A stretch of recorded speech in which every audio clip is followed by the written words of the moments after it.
Padahal menyebarkan budaya bisa dimulai dari makanan. Kalau dibilang sekarang makanan Malaysia lebih ngetop dibanding makan Indonesia di luar negeri. Mirip-mirip dan padahal semua awalnya. Kalau saya bilang enakan Indonesian food daripada Malaysian food sebenarnya. Tadi gue suka analogi lo. Nil, lu makan sushi suka nggak? Suka. Lu bayar berapapun nggak apa-apa kan? Iya. Tapi lu makan lemper, kalau lemper dikasih lu pasti keberatan kalau dihargain seharga sushi. Iya. Padahal kurang lebih sama juga. Iya. Nasi sama daging. Iya, gitu. sama juga. Bener juga tuh. Yang gemuk itu saya rampingkan. Biaya jadi terpangkas, tapi banyak dibenci orang karena harus melakukan banyak pemberhentian karyawan. Iya. Itu berat loh. Berat sekali. Berat.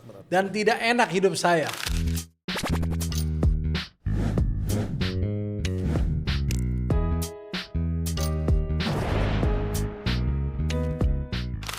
Bro Sandi, Iya. kita tampang boleh beda, tapi jiwa RI, Iya. ya kan? Sama-sama nasionalis. Wow. Pertanyaan gua dari angle nasionalis, concern lu apa terhadap nasib atau landscape bisnis F&B khususnya makanan Indonesia? Makanan Indonesia ya saat ini tidak mendapatkan tempat utama terutama di mall. Oke. Gitu. Ya coba lihat dah kalau apalagi mallnya ke kelas A ya. Pada lihat ya kalau mau kelas A ya gitu ya.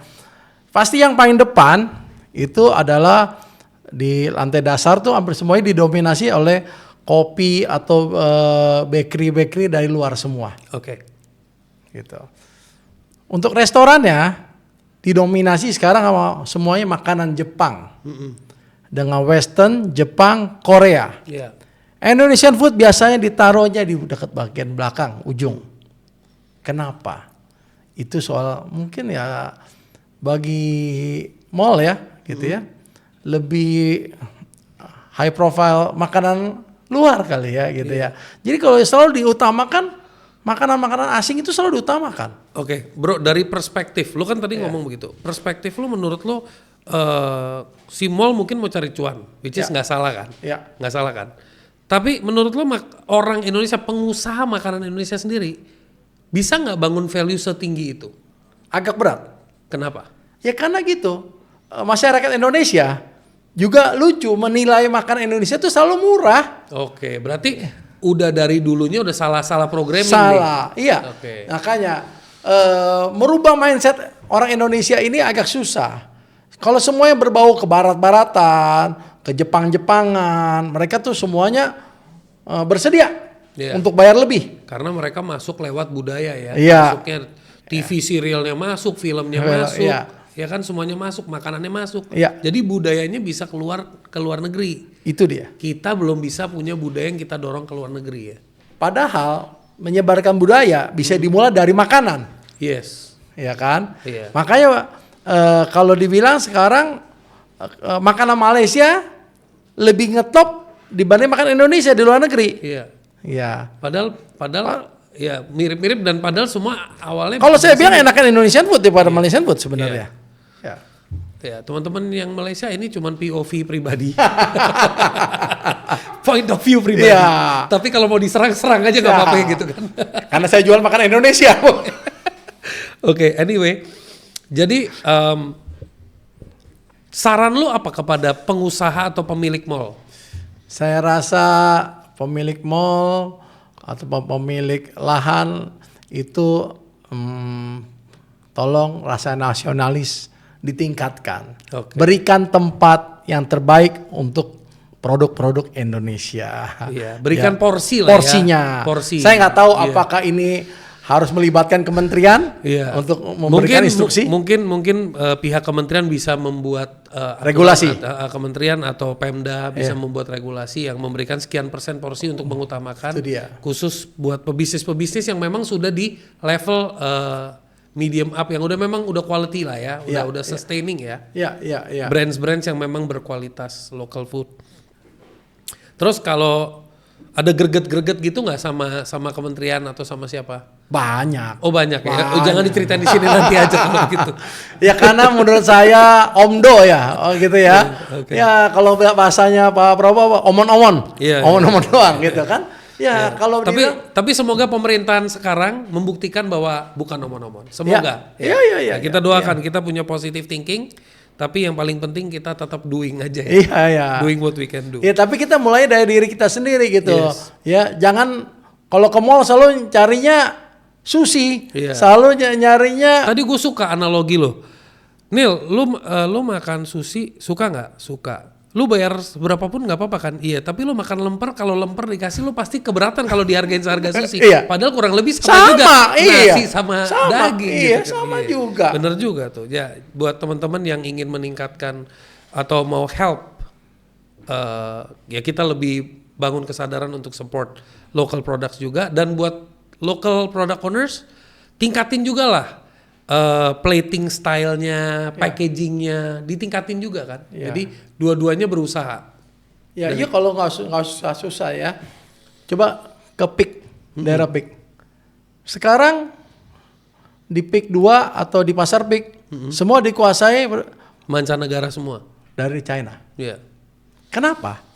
Karena pengusaha kuliner lokal udah kalah daya saing untuk bayar sewanya. Iya. Karena dari China lebih berani. Iya. Bagaimana semuanya sekarang semua sudah dikuasai sama restoran-restoran China. Iya. Ya. Boleh dicek. Itu sudah menyebarnya luar biasa. Tapi bro, misalnya gue ke China, gue ke Beijing gitu. Terus gue buka rumah makan sederhana gitu Iya. di sana. Laku nggak kira-kira? Mestinya laku. Kalau Kalau- marketingnya benar. Iya. Taste-nya juga diajar. Iya. Oke. Laku. Karena makanan Indonesia, wah kalau bilang di mana-mana mau bule kayak mau apa semua suka. Kayak rendang suka. Suka ya. Enak itu semua. Betul sekali. Oke, mari kita lanjutkan. Ya, oke. Esteller itu berhasil keluar dari hutang dan malah jadi surplus. Itu adalah sesuatu yang bisa dibilang keajaiban atau ucuk-ucuk ada investor datang. Kalau ditanya, itu ada datang. Woi, keajaiban muncul, keajaiban. Keajaiban nih, keajaiban nih. Coba. Woi. Sebelum dijawab dikasih pemanis dulu nih kita nih. Woi, ini harus coba nih. Waduh. Mari kita coba. Iya. Waduh, gila ini. Ini pakai ini Pak biar gampang. Oh iya, siap. Sebentar Pak. Ya. Boleh minta tisu guys?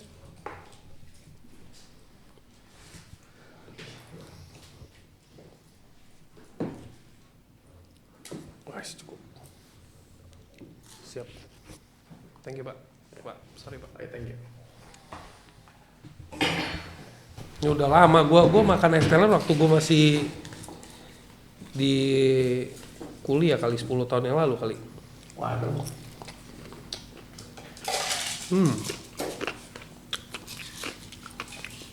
Enak bro. Ini adalah salah satu inovasi kita yang terbaru, ada nama Esteller seember. Ini buat makan satu keluarga, itu bisa sampai untuk 8 atau 10 orang. Luar biasa. Iya, jatuhnya jauh lebih murah. Ya. Gak apa-apa Pak, Ya. biarin aja.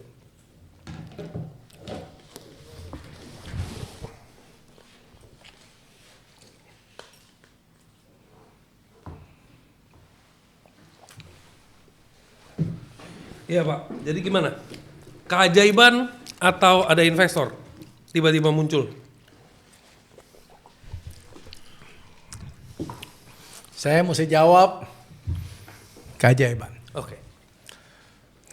Ini semuanya berkat dari Tuhan ya, untuk menyelamatkan ini, dan kerja keras dari tim saya. Tim saya luar biasa kerja kerasnya.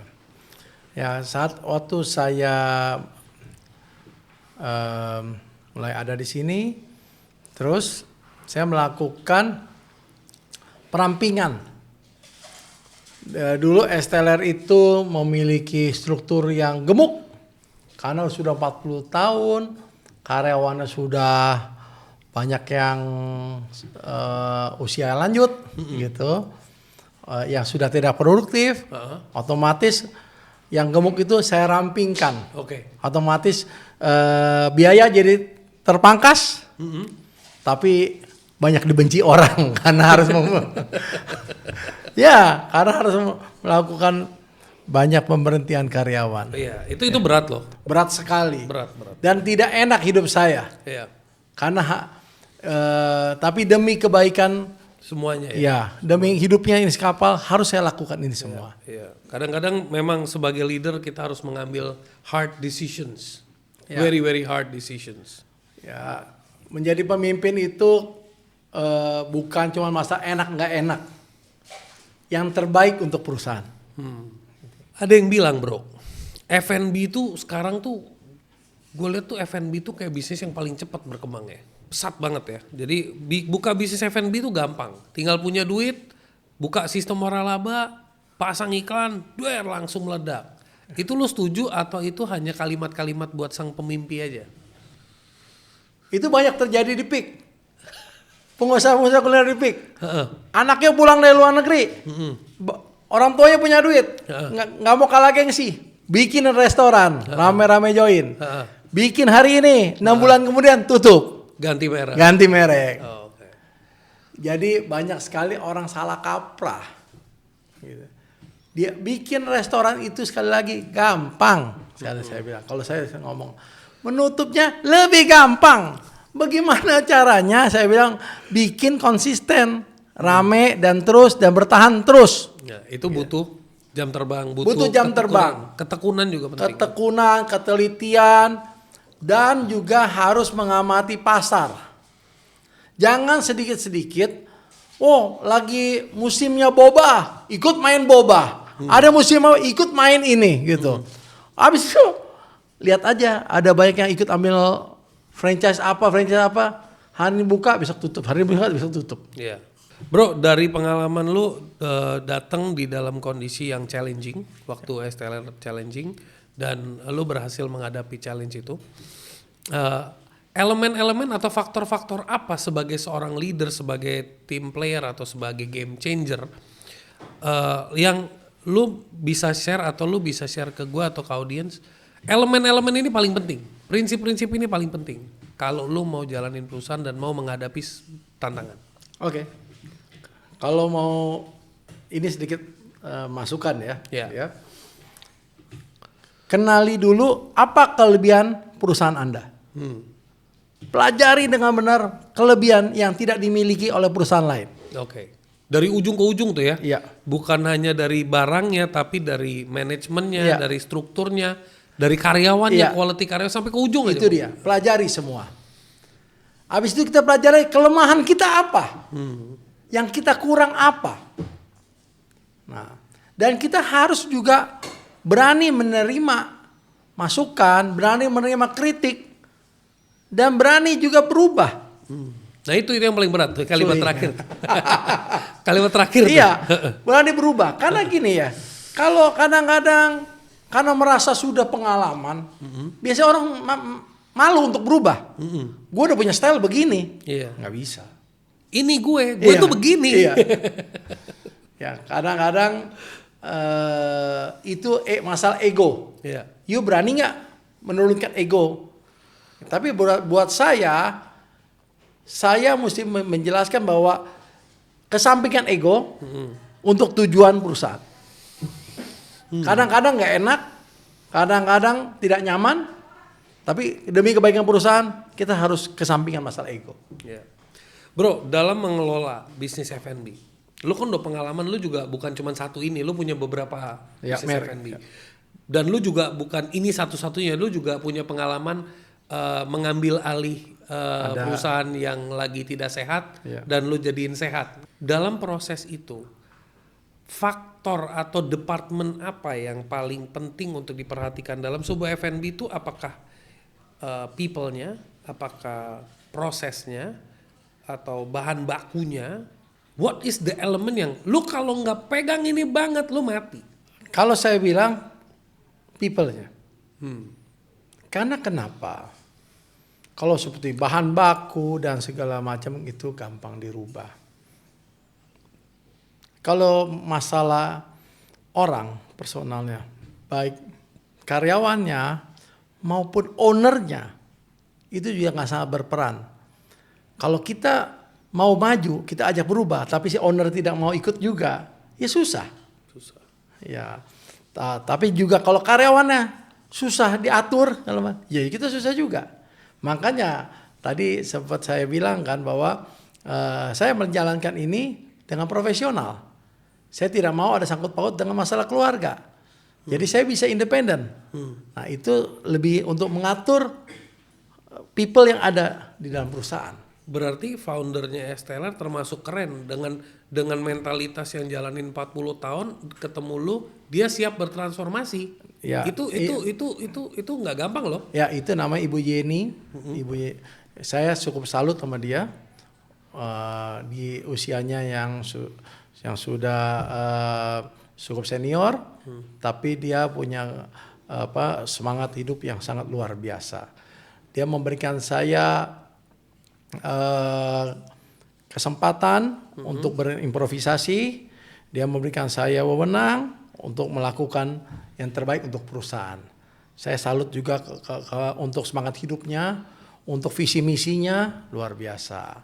Nah kebetulan juga dia dibantu sama satu orang anaknya yang bernama Andrew, emang sangat pintar sekali. Saya merasa mereka berdua cukup fair memberikan saya ruang gerak untuk mengembangkan Esteller ini. Berarti kuncinya adalah TCC lah ya. First is kompetensi, then is communication, then is trust. Ya. Jadi itu kalau udah ada di antara founder dan professional team, itu bisa geraknya bisa lebih keren ya. Bro, terus kalau misalnya nih ada perusahaan-perusahaan, kan lu punya juga nih company yang kayak melakukan jasa consulting, terus pemulihan buat perusahaan-perusahaan khususnya F&B ya, khususnya F&B kan. Jadi itu yang dilakukan gambaran besarnya aja apa bro? Ya, kalau di antar pemain kuliner, saya suka dipanggil dokter. Oh dokter. Jadi saya biasanya ketemu dengan perusahaan yang agak batuk-batuk, kalau yang lagi sakit-sakit dikit gitu, mereka datang cari saya, ya mereka konsultasi segala macam. Ntar saya lihat, saya baca laporannya, saya lihat operasionalnya, ya kita sudah buktikan emang ada beberapa yang bisa kita sembuhkan. Yes, luar biasa. Jadi teman-teman, kalau perusahaan lo sakit atau lu belum tahu perusahaan lu sakit, lu mau check up dulu, lu bisa klik link di bawah ini untuk hubungin Bapak Sandi. Mungkin timnya nanti bisa respon dan nanti kalau memang lu lolos dievaluasi dulu, kalau lolos ya mungkin lu bisa dapat kesempatan untuk ngobrol dan siapa tahu kalau perusahaannya butuh dipulihkan, dia bisa bantu. Betul Pak? Ya. Oke. Ya intinya sih prinsipnya kita welcome aja. Saya justru sangat banyak kasihan. Orang sudah kecemplung di bisnis F&B. Terus nggak tahu what to do. Iya. Maju salah, mundur salah. Iya. Mereka masuk ke video bisnis, banyaknya cuma karena ajakan teman atau gengsi. Iya. Bukanya gampang, tutupnya bingung. Apalagi tutup malu. Tutupnya bingung, karena kalau tutup malu. Iya benar. Iya. Tapi benar loh, banyak loh, bukan hanya F&B aja, banyak. Termasuk gue dulu juga pernah buka perusahaan. Perusahaannya bleeding. Gue mau tutup malu, karena itu faktor itu ada. Ya. Dan itu memang part of the risk.